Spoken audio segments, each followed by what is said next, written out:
This is a new channel. Please do well to subscribe and support our journey. This will be the first video in this channel. Please do well to assist in the growth of this channel. What we're actually going to discuss today, it's all about money. Yes, it's a financial channel. It's all about money. It might take up to 20 or 15 minutes long. So let's dive into what we have. What we actually have is money. Money. How do you understand money? The illustration of value. We will say money is not as a thing. Can't describe money as object. Yeah, can't describe money as object. But we can see it as a social tool used to solve problem of trust. A social tool used to solve problem of trust. Why do we say it's a social tool? Because it's not for one particular set of people. It's not for a family. It's for the whole world to utilize it to break that barrier of trust. In the sense that, for instance, I want to give you a property to hold, a item to hold for me. How am I sure you will return this item to me? Say, okay, take this money. I might use it. Okay, with the money, even if you use the item, I can still go back to the market to purchase another item. You get it? So it's already breaking that barrier of trust. Me feeling that probably you might not return with the item or you use it without compensation. So let's see the introduction. It has to do with double coincidence of want. Before it's actually barter trade, trade by barter. What do you have? You have house, I have car. I want to travel with your car. Come and live in my house. Every case settled. But as time goes on, they've got to be problem with the barter trade. Reason because some values don't equate. And to settle that value of equality, some people would want to go extra miles to look for people who would want what they have. So that's got to be another problem they have to face in order to combat that issue. For example, it says if I have apple, I want shoe. I have to find a shoemaker who specifically wants apple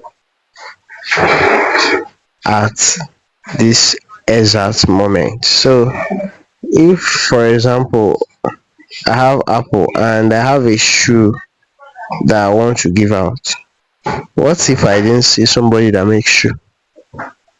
So how will I do it? What if the person that makes shoe doesn't have apple?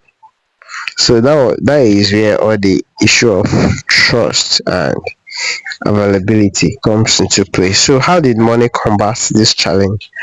Money acts as intermediary layer that allows us to trade with anyone and anywhere. So no matter where you stay in that stream of time, as long as you have your cash with you, as long as your money is with you, you definitely get what you want. Yes. So it serves as intermediary between the buyer and the seller. You give your money and the goods is yours.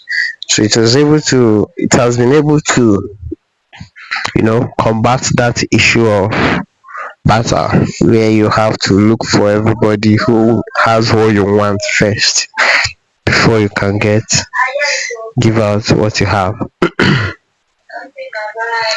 So the things that categorize or criteria where you place in money, how do you know that this can serve as money? How do people see it? So that moves us to the three pillars of money.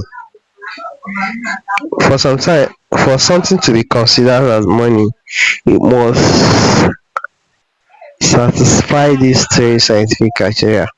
This scientific criteria shows that it must be societal, in the sense that every part of the society must accept these criteria for it to, you know, be accepted. First, one of the criteria includes the store of value. It must hold its purchasing power over time. It shouldn't rot like apple. Just like the case of butter that we discussed earlier. You might have your apple in your hand, and over time you did not see somebody that wants to purchase it, or for somebody you can give it to give you what you want. It will get spots in your hand. So what do you do? So for money to satisfy this criteria, it must have store of value. That's why you're able to put money in your bank. You leave it for a while, after it you can bring it out and buy what you want to buy. A unit of account. To provide common measure for pricing, you need apple and you have shoe. How does it equate?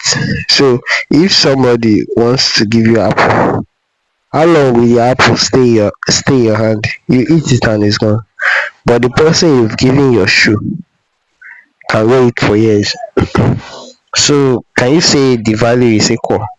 It's not equal. So the unit of accounting shows that it must be able to account excellently or exactly the way the other product you are receiving is. So that's why today you must have money equivalent to the object or item you want to purchase for you to strike a balance. So it's all balance. Medium of exchange. It is widely accepted as payment for goods and services. So it's a medium of exchange. If I have Canadian dollar, I'm moving to USA and I want to use their currency there, I change it. And the money I have must be equivalent to what I want to purchase over there.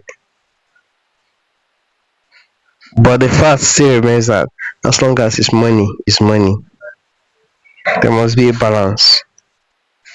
Everybody must accept it for your payment of goods and services. So let's see this picture here. The picture illustrates the function of money.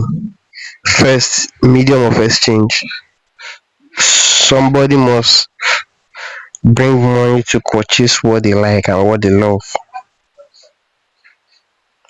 As a store of value, you can keep it for a long time without it being rot. You can't go back there and say I can't use this money anymore. No. Units of account. It must be equal to what you want to buy. You see the scale there? Yes. More shows that what you want to buy must be equal with the money you have. Standard for deferred payment. It doesn't matter where you are. It doesn't matter where you live. It must all be the same. Yes. As long as that item we want to purchase is equivalent to the money you have, it must be given to you. So let's go down to the evolution of money. First, let's talk about commodity money. You know, usually you have gold. Is it gold that you have? Is it silver? Is it salt? Cowrie shells. So all those things they are used to purchase goods back then. So if you have gold, the person says, okay, the quantity of gold you have is what we are going to use to purchase this particular property. Sorry, or this particular item. So it must be equivalent to the number of gold or silver or salt that you have in possession for it to be given. It stands for a while. It stands for a while, but some of these items with intrinsic value is that most of them seems to be scarce. Yes. So you might not have it as abundant as it's supposed to.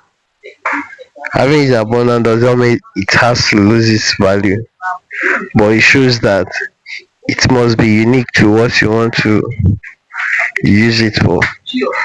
So representative money, like backed by gold, then when the paper money come about,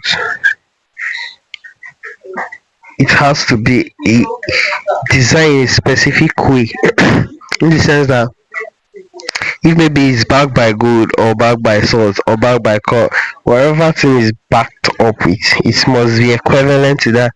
Not that you bring another paper that looks exactly like it cannot give you the worth, but it must be the same as what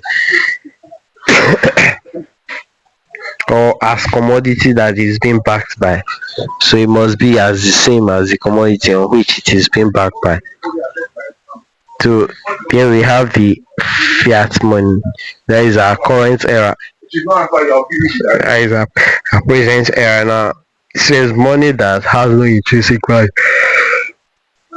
and is not backed by a specific commodity. The money is just there. It's printed for everything and it's being regulated by government decrees. So those government decrees are what is being that that is used to guide the use of this money. The government decree guides the use of the money. It's not backed by gold or silver or salt, no. That's the currency we have today. So we have another one, the digital currency. That's the Bitcoin, the Ethereum, and the rest.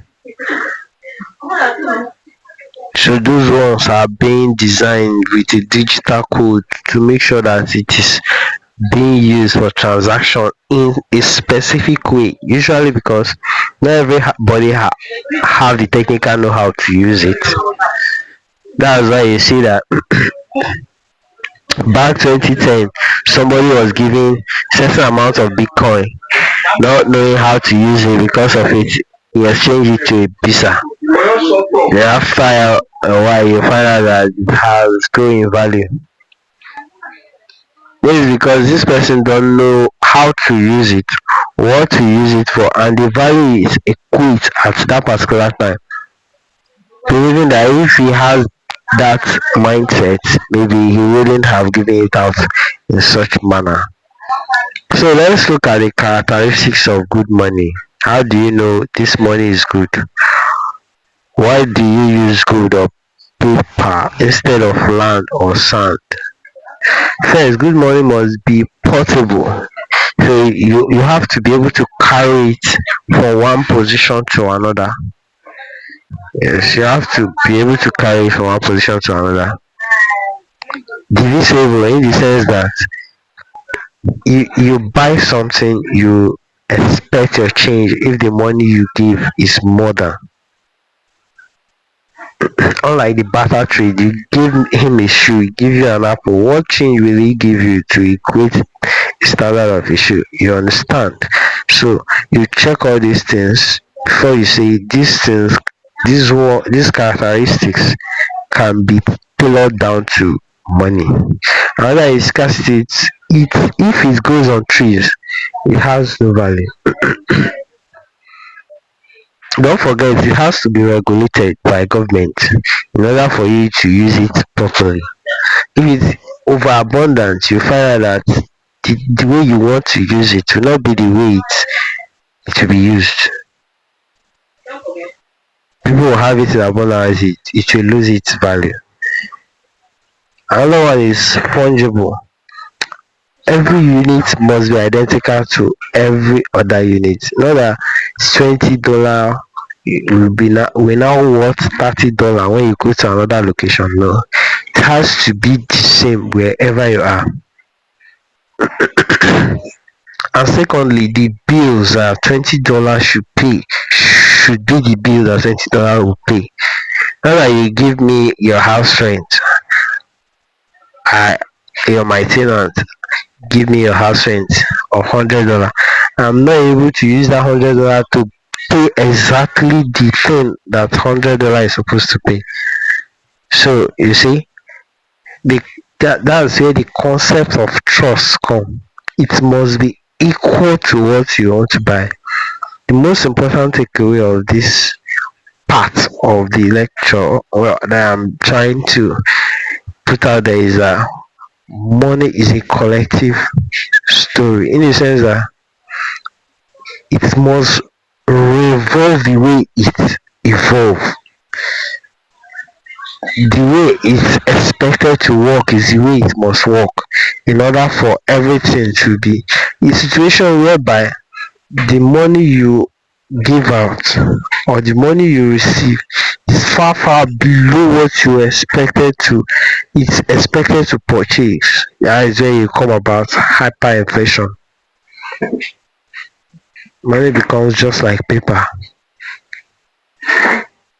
So do well to consider everything we've discussed about money. In our next topic, we are going to talk about how do you identify fake cash. How do you identify fake money? How do you know this money is fake? You can't use it to buy things because people won't accept it. But it's money. It looks like the real money, but you can't use it because people cannot accept it.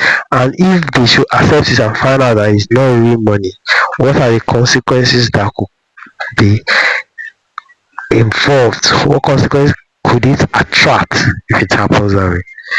Please, this is our first video in this channel. Do it to support us. See you in our next one. Thank you.